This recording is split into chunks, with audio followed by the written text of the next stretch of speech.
November 17th, 2025. Second time's a charm as we nail that one. Hey, welcome back to This Week in Waukesha, the podcast series. This is episode number 2. I believe if we're going on our counts, Max, it's episode 86, right? On the calendar. Correct, I believe. Correct. So 14 away from our 100th podcast. So I am still your host, Don Brown, Downtown Donnie Brown, and I'm coming to you from the office of former Alderman Don Paul Brown here in our beloved Banting Park home. I am joined, as always, by the mighty Max Martinson, maybe one of America's greatest producers, who's working from the comfort of his home out there in Milwaukee by the campus of MATC, where he recently graduated and continues to do some great projects there on campus. What did you do again recently? Are you working on today, Max? I'm the field reporter for the on-campus segment of the school news program. Nice. A field reporter. So you got a mic in front of you and you're telling it on live TV. Is that right? Or digital? We're not necessarily reporting, but I'm the one who will interview like the field guest. Okay. Nice. Sounds good. And where'd you say you were again today? Today we were at the cuisine dining room. It is a MATC culinary arts based restaurant Okay. on the Oh, downtown nice. campus. So, That's cool. Do they have like a culinary school? Is that why? Or culinary program? yep, there's a full culinary arts program in MATC. So it's ran by students in that program. Those are great. Do they have like, is there like a lunch time where you can go in and get like $13 meals or something and it's like really great gourmet stuff? Yeah, I believe so. Yeah. I That's think they're only open like a couple days out of the week, but right, but it's one of the joys of having a culinary school near you. I had one near mine when I was living down in Evanston, and I never took advantage of it. It was called Kendall College, and they would have like I don't know if it was like a Monday or Tuesday long. It was like a couple days a week.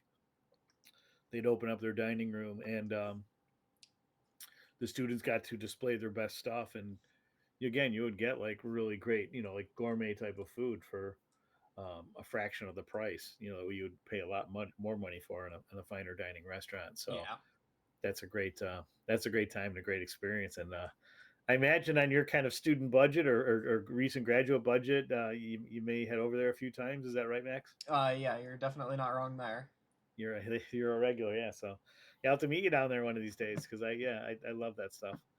So but again, this week in Waukesha is a production of Civic Media, produced in cooperation with WAUK Radio 540 AM and here in Waukesha 101.1 FM. And so, really proud to have that affiliation.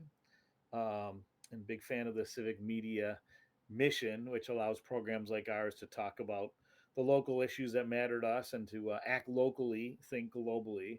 And we get a lot of that here in Waukesha as the hometown of the state's oldest college, Carroll University, and also just a great manufacturing tradition here and great cultural history. And um, we have a Springs era that's still celebrated, and a great architectural tradition here too, which is again, I mentioned in the first segment. My wife and I had dinner at People's Park, and I love sitting up in that second floor and looking out the window, and you see all those other buildings like the Nickel Building and a few others. I forget the names. I'm embarrassed to say, but you feel like you're on the set of a movie from like a bygone era. Like downtown Waukesha would be a great set for something like that. So, especially in that view from the dining room at People's Park, that stuff is pretty cool to me. But a couple things I wanted to share is some as everyone knows, I'm real big on history, and we have two bits of history here that were celebrated recently. I don't know if this came from the museum, but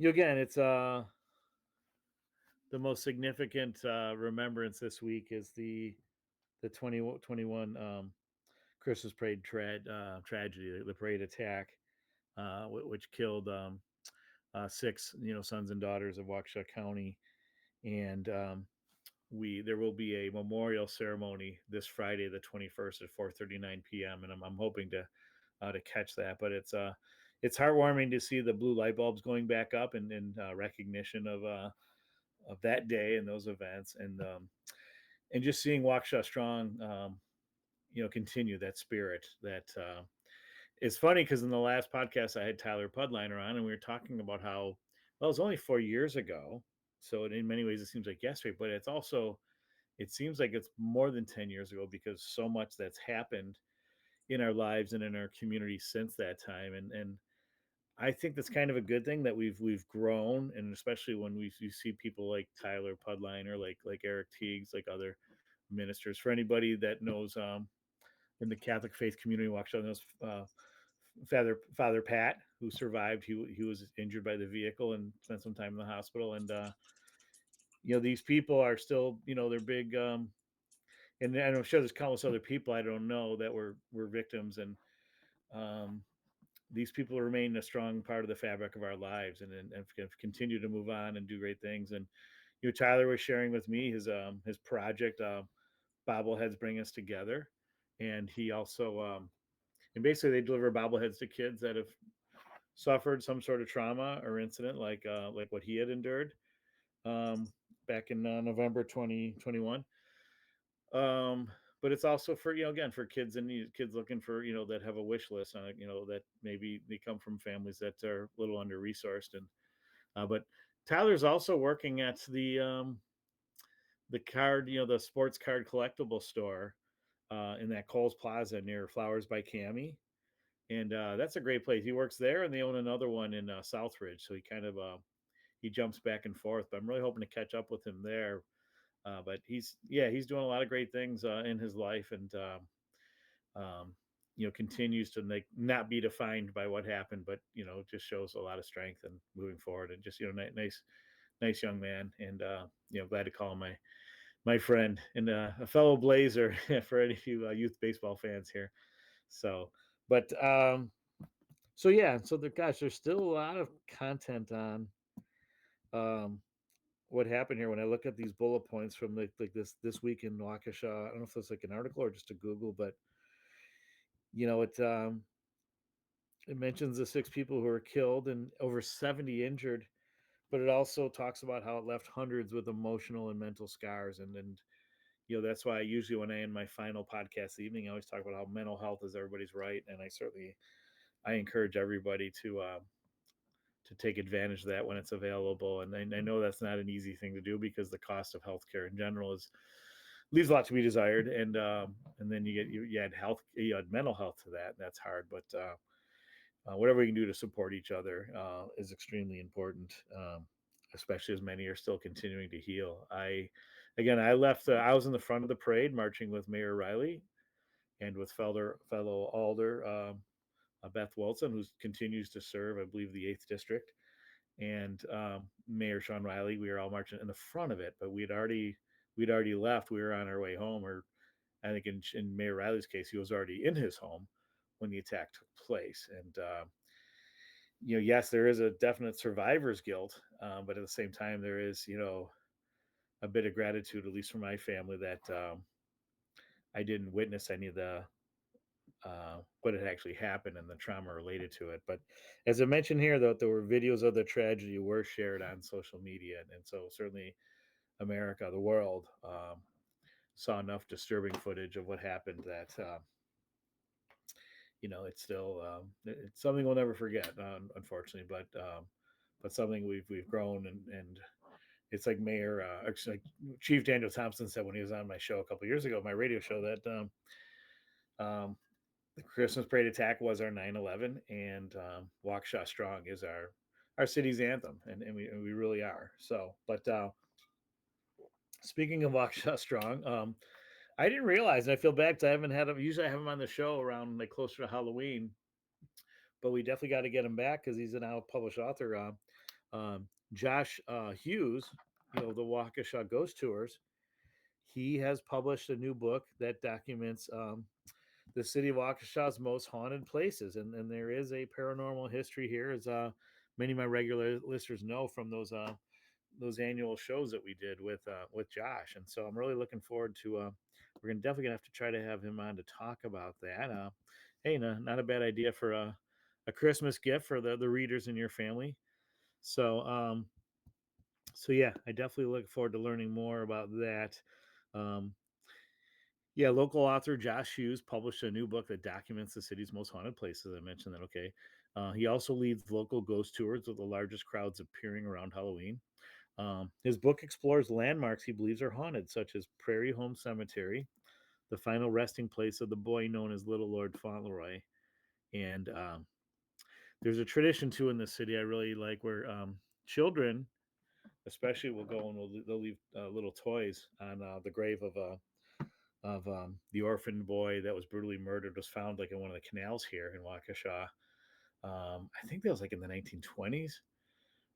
But families, children will go and they'll leave little toys at his grave, and I will too on days that mark special um, moments in my family's history. But there have also been sightings of Little Lord Fauntleroy at night, and I think during Halloween of all times too. And Josh, I think, has chronicled that in his book. But it's a great passion that Josh. It's neat that Josh continues to work in that space. He does work in marketing for Carroll University, and so he's um, talented young man in the area of marketing and the arts, and this is the ghost tours and the paranormal research and the case, like he does investigations and everything. He's got a lot of the equipment to do it, and some really fascinating stuff. So I'll have to make that an effort, Max, to get him on in one of these upcoming shows. So, and then while we do that, so if I remember correctly, Max, we are obviously a week away from next week is Thanksgiving week, correct? Correct. Yes. So, and obviously the natural question is, what are your plans for Thanksgiving? Not a whole lot. I know my family's gonna be making food this year, so probably just chilling Nice. out back home. You go back to Baraboo then? Madison is where my family lives Madison. now. Oh, that's right. Okay, they're your folks are there now, right? Yeah. So, well, that'll be good. So you only have to drive an hour instead of like 3 hours, right? Yeah. So that'll be great. So yeah, we're hosting this year for the first time. We did it a few years ago, and it won't be as crowded. My wife's one of four children, and so two of her three siblings will be making it. One of them is hosting her in laws, and so they may come over for dessert. We'll see, um, but yeah, we my wife's brother and his wife and two boys are coming from Menominee Falls, and then her younger sister is coming from DeForest, and with her four children. So yeah, it'll be pretty crowded house, but not as crowded as when we had the complete family. So it'll be fun. It'll be a lot of work, of course, for us as the host, but it's also nice to not have to go anywhere either when it's over. And we usually get a lot of help with cleaning up and everything. So we're looking forward to it. And yeah, if the weather's nice too, we got Banting Park. We might see if we can organize a little turkey bowl with the kids, play a little touch football. So that'll be fun. Um, but what's your favorite part of Thanksgiving in terms of food? I'm a huge person for sweet potatoes, so my mom makes a really Yeah, good mashed sweet is potato, which she? is always Okay, really good. that's great. Yeah, I'm. Of course, I like turkey. Who doesn't? But I'm partial to like really good stuffing or dressing. And there was a little bit of a tiff between my wife and her father. My father-in-law wanted to put some sausage in the stuffing, which I think sounds fantastic. My wife's not as crazy. I think she just doesn't maybe understand or appreciate because stuffing is stuffing. But um, I when I was in the restaurant business down in Evanston, we had a barbecue place, a smokehouse with two big Southern Pride smokers, and you probably know how those things work, Max. Like you'll slow smoke your favorite proteins for like 12 hours at like Yep. 120 out, and you'll use like a fruit wood, like we would use like an apple wood or a cherry wood to help, like flavor the meats. And Yep. but we would stuff people's turkeys at Thanksgivings. Like they would bring their turkey from the store, and we would stuff it and smoke it. And the two The two types of stuffing we offered was there was an oyster stuffing, which was really good, and then there was a cranberry andouille sausage stuffing, which was insanely good. It was out of this world, and so I have no objections to having some sausage and my stuffing if that becomes a reality. And I think we'll end up probably making two different stuffings then. So, but yeah, we'll have some homemade wine. My father-in-law makes his own wine, so he actually I hooked him up with like 5 gallons of honey that a friend of mine from a previous client. He's a beekeeper, and yeah, I gave him like 5 gallons of it, and so my father-in-law, he's worked with a lot of different fruits, not just grapes. He makes really good wine. Like this crabapple wine might very well be my favorite, but he's made mulberry wine and cranberry wine, really good stuff. But he's the mead he made is really for our first effort. It's really good, and I gave a couple of bottles to my friend the beekeeper and his wife, and they really enjoyed it. So we're definitely have to. We have a couple of those bottles at home already. We're gonna have to chill them and get them ready. So you ever had mead before at Max? Do you know what I'm talking about? Not super familiar, but So it's a honey wine, and some people like a friend of mine from college lives in France. I was talking to him on WhatsApp, and he was